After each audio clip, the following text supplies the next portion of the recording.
Good morning, students. This is Dharmendra Kumar Santosh, and I'm a computer teacher. So today we are discussing the chapter chapter 5. The chapter 5 name is Scratch, knowing more about script. ये जो chapter आपका है ये आपका language से related है। इसमें JavaScript वगैरह इसका इसमें इस्तेमाल किया जाता है। तो हम जानेंगे कि स्प्राइट होता क्या है। What is the meaning of sprite? So sprite is a programming language. Sprite क्या है? Programming language है, designed for the children to enhance their computer skills. ये क्या करता है? Designed for the children. ये किसके लिए डिजाइन किया गया है? चिल्ड्रन के लिए, बच्चों के लिए डिजाइन किया गया है। ये क्या करता है? ये बच्चों के कंप्यूटर के स्किल्स को बढ़ाता है। ये क्या करता है? कंप्यूटर के स्किल्स को बढ़ाता है, डेवलप करता है। It helps you to create your own games, animation projects and assignment. ये क्या करता है? ये इसके द्वारा, इस स्क्रिप्ट के द्वारा हम अपने ओन एनिमेशन, अपने ओन गेम्स, अपने ओन प्रोजेक्ट्स और अपने ओन असाइनमेंट्स क्रिएट करते हैं। हम अपने असाइनमेंट्स बनाते हैं। हम इसकी सहायता से गेम्स क्रिएट करते हैं, अपना एनिमेशन क्रिएट करते हैं, प्रोजेक्ट्स बनाते हैं और असाइनमेंट क्रिएट करते हैं। किसके द्वारा? स्प्राइट के द्वारा। क्योंकि स्प्राइट एक ऐसा प्रोग्राम है जिसकी सहायता से हम गेम्स बनाते हैं, हम अपना एनिमेशन क्रिएट करते हैं, प्रोजेक्ट बनाते हैं और असाइनमेंट बनाते हैं। सो आज हम जानते हैं स्टूडेंट्स कि इसका इस्तेमाल किस तरह किया जाता है। तो a programming language is a set of instructions that make the computer to do the certain activity. Some of the computer programming language. तो programming language क्या होता है? एक ऐसा मतलब एक ऐसा इंस्ट्रक्शन है, एक सेट, एक बहुत सारे चीज़ों का एक इंस्ट्रक्शन है जो कि क्या करता है? Computer to do certain activity. जो क्या करता है? कंप्यूटर को ऐसे कमांड्स देता है जिसके द्वारा कंप्यूटर एक्टिविटी उसके द्वारा दिया गया कमांड फॉलो करता है। Some of the computer programming language, और वो कंप्यूटर लैंग्वेजेस कौन-कौन से? उस लैंग्वेज को कौन फॉलो करता है? उस लैंग्वेज को फॉलो करता है हमारा कंप्यूटर।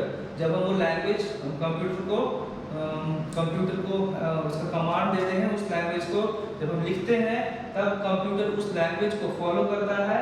और वो लैंग्वेजेस कौन-कौन से हैं? लैंग्वेज है जावा, स्क्रैच, लोगो, C++। ये सारे क्या हैं? ये सारे लैंग्वेजेस हैं। इस लैंग्वेज के द्वारा जो प्रोग्राम है, इसके द्वारा हम अपने प्रोग्राम्स को क्रिएट करते हैं। जैसे मैंने बताया था आपको, गेम्स, एनिमेशन, प्रोजेक्ट्स, ये सारी चीजें किसके द्वारा बनाई जाती हैं? ये सारे हमारे स्क्रिप्ट के द्वारा क्रिएट किए जाते हैं। So opening scratch and making simple projects. तो पहले हम क्या करते हैं? हम स्क्रैच को ओपन करते हैं। इसके द्वारा हम क्या करते हैं? सिंपल नॉर्मल प्रोजेक्ट्स को क्रिएट करते हैं, बनाते हैं। यूजिंग मोशन ब्लॉक, क्या किसका इस्तेमाल करते हैं? मोशन ब्लॉक का इस्तेमाल करते हैं। एंड पेन ब्लॉक, हम इस्तेमाल करते हैं मोशन ब्लॉक का और पेन ब्लॉक का। पेन ब्लॉक नहीं। In this class we will learn about changing the appearance of sprite. आप देखते हैं कि हम स्प्राइट का किस तरह से इस्तेमाल करते हैं। जैसे जैसे वो स्प्राइट चेंज होता है वैसे वैसे उसका हम इस्तेमाल करते हैं। Changing colour and it's size, उसका जैसे हम स्प्राइट का इस्तेमाल करते हैं, जैसे किसी में हमने कलर चेंज किया, किसी में हमने उसका साइज चेंज किया, जैसे जैसे उसका चेंज करेंगे वैसे वैसे वो प्रोग्राम में उसका इस्तेमाल होगा। रिपीटिंग एक्शन मेकिंग स्प्राइट से something and adding sound effects in a project. जैसे कि हमने कोई प्रोजेक्ट बनाना है, उसमें हमने किसी एनिमेटेड कोई ऐसा चीज़, एक बटरफ्लाई या फिर एक जो भी कैट ले लीजिए, तो हमने उसको जब हम उसको अपना डालते हैं इसमें एनिमेशन में, तो उसको सबसे पहले क्या करते हैं? उसका कलर देखते हैं, कलर क्या है, उसका साइज क्या है, फिर उसमें हम क्या साथ में डालते हैं? उसमें साउंड भी डालते हैं। रिपीटिंग एक्शन मेकिंग स्प्राइट से समथिंग एडिंग साउंड। और जब हम वो हमसे चलता हुआ दिखाते हैं उस पर्टिकुलर चीज़ को, या फिर बिल्ली को, या फिर जो भी कैट या फिर बटरफ्लाई व्हाटएवर, तो हम जब उसमें कलर चेंज करते हैं, साइज चेंज करते हैं और वो हम इसको दिखाते हैं रिपीट चलते हुए, तो हम चाहते हैं कि शायद हम उसमें साउंड भी क्रिएट करें। तो साउंड जब हम उसमें कनेक्ट करते हैं तो वो हमारा एनिमेशन और भी अच्छा दिखने लगता है।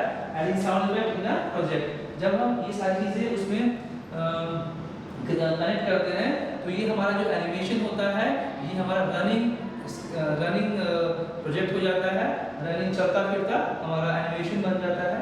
सो अब देखते हैं ब्लॉक्स को। ब्लॉक्स में लुक्स ब्लॉक, सबसे पहला क्या है हमारे पास? Looks block. There are 23 looks block, मतलब हमारे पास 23 तरह के लुक्स ब्लॉक होते हैं इन स्क्रैच। इसमें स्क्रैच में 23 लुक्स ब्लॉक होते हैं 2.0। They are colour coded purple. This block ये कैसा होता है देखने में? इसका कलर होता है purple. This block are is used to control a sprite appearance of look. ये क्या करता है? ये उस use to control a sprite appearance of look. ये जैसे जो भी हमने डाला, जो भी हमने अपने पर्टिकुलर बटरफ्लाई या कैट या बंदर जो भी डाला हमने एनिमेशन के लिए, उसका एक कलर बताता है कि हमने कैसा कलर उसको बनाना है। तो कलर चेंज करेंगे, क्या करेंगे, जैसा हम उसका कलर वो हम चेंज करते हैं उसके द्वारा। सो फर्स्ट वन उसका बताते हैं, मतलब for example the change colour block changes the color and other graphical effects appeal to sprite by the specified number। जैसे कि हमें उस ऑब्जेक्ट का जो हम जिसके द्वारा हम अपना एनिमेशन बनाएंगे, उस ऑब्जेक्ट का जब कलर चेंज करना होता है, उसको ग्राफिकल इफेक्ट देना होता है, तब हम इसका इस्तेमाल करते हैं, जिसमें क्या लिखा है? Change colour and effect. तो चेंज कलर हमने चेंज कर दिया, उस ऑब्जेक्ट का कलर चेंज कर दिया। उसके बाद जब इफेक्ट्स की बारी आती है तो स्पेशल इफेक्ट देते हैं, जैसे कि कहीं ये कुछ स्पेशल कोई कलर आ रहा है, कोई ऐसा, तो कलर लुक्स में मतलब उसको दिखने की जो, ऐसे तो हम नॉर्मल इंसान होता है, पर जब कहीं जाता है कहीं तो कुछ अपना लुक ऐसा बना के जाता है जिसके से वो दिखने में और सुंदर लगता है, वो इफेक्ट यहाँ पर हम इसे एनिमेशन में देते हैं। उसके बाद this block is change size by 10, used by change the size of the sprite by the specified values।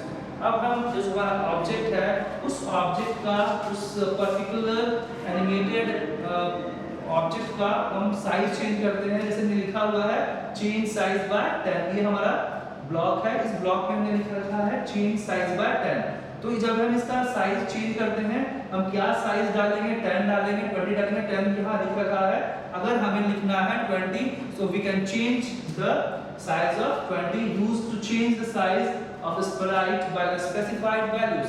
हमें जो हमें सही लगता है वैल्यू, हमने क्योंकि हमने अपना गेम बनाना है, हमने अपना एनिमेशन बनाना है, तो आपको जो सही स्पेसिफाइड वैल्यू लगे, जो आपको सही वैल्यू लगे, उस हिसाब से आप इसमें वैल्यू देकर उस ऑब्जेक्ट का साइज घटा और बढ़ा सकते हैं। सो कंट्रोल ब्लॉक्स, अब हम ब्लॉक को कंट्रोल कर सकते हैं, वो हम देखेंगे। Control blocks are the blocks that control script. There are 11 control blocks. अब जैसे कोई स्क्रिप्ट है, कोई हमने लिखना है कि जैसे कि हमने लिखना है कि किसी चीज़ का हम किसी को एनिमेट कर रहे हैं, तो हम लिख रहे हैं कि वो 10 कदम चलेगा, 10 कदम चलने के बाद फिर वो रुक जाएगा। तो हमें जो रुकने का जो उसके जो हमें कमांड देना है, वो हमें स्क्रिप्ट के द्वारा लिखेंगे। तो क्या है? Control block are the block that control scripts. There are 11 controls. हमारे पास कितने कंट्रोल ब्लॉक्स होते हैं? 11 कंट्रोल ब्लॉक्स इन स्क्रैच 2.0। इसमें स्क्रैच 2.0 में कितने कंट्रोल हमारे पास? 11। So they provide functions for looping various blocks and scripts। तो इसमें जो functions होते हैं, वो looping various tools होते हैं, वो बिना रुके हुए चलते जाते हैं। They control the project and enhance its running। और they control the projects and enhance the running। और जब ये चलता जाता है, तो इसको जब हम कंट्रोल करते हैं, तो उसमें इसका बहुत बड़ा हाथ होता है, इसका कंट्रोल ब्लॉक्स का। So repeat block है forever block। रिपीट ब्लॉक क्या होता है? Repeat block and forever block are some example और कंट्रोल ब्लॉक। तो हमने यहाँ दिखाया है कि रिपीट ब्लॉक, रिपीट मतलब बिना रुके चले जाना, और फॉरएवर ब्लॉक मतलब रिपीट एंड फॉरएवर, मेन वही है। फॉरएवर मतलब हमेशा के लिए चलते रहना। So block help inside the repeat 10। हमने दिखा इसमें कितना रिपीट दिखा है? हमने इसमें ऑप्शन डाला है, हमने इसमें डाला है रिपीट 10, ब्लॉगर रिपीटेड, तो हमने